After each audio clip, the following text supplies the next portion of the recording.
নমস্কার বন্ধুরা, আজ আমি বানালাম আমলকির আচার। বাজার থেকে কিনে এনে আমলকিগুলো ভালো করে ধুয়ে নিলাম।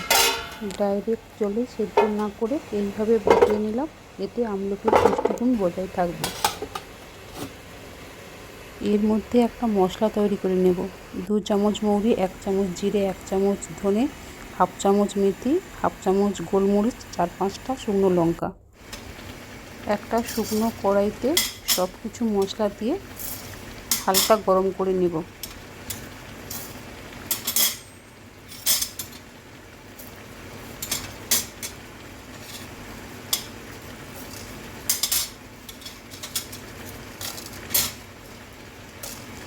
সুগন্ধ বেরোলে নামিয়ে নেব।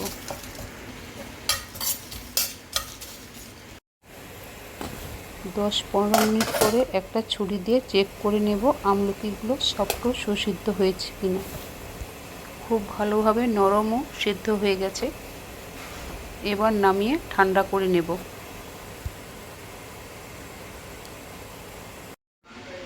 মশলাটা ঠান্ডা হয়ে গেছে, এখন পেস্ট করে নেব। আমলকিগুলো ঠান্ডা হয়ে গেলে আমলকির ভেতর থেকে এইভাবে দানাগুলো বের করে নেব।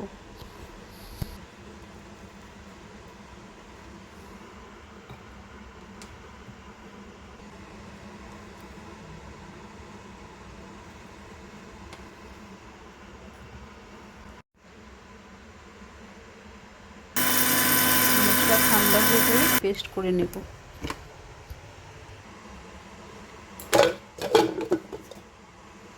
মশলাগুলো পুরো মসৃণ করব না।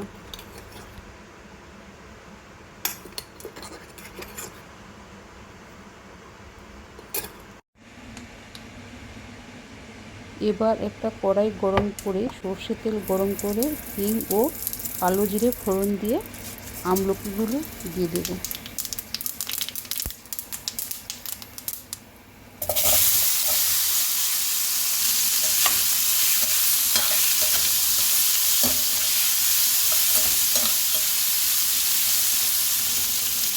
হলুদ গুঁড়ো, সাদা লবণ আর বিট লবণ দেব।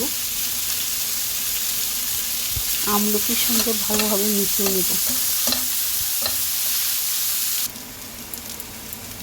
ভাজা মশলা দিলাম আর সঙ্গে একটু গুড় দিলাম। ভালোভাবে মিশিয়ে নেব। 3-4 মিনিট পর নামিয়ে নিলাম। নামানোর আগে একটু ভিনেগার দিলাম। রেডি হয়ে গেল টক মিষ্টি আমলকি আচার।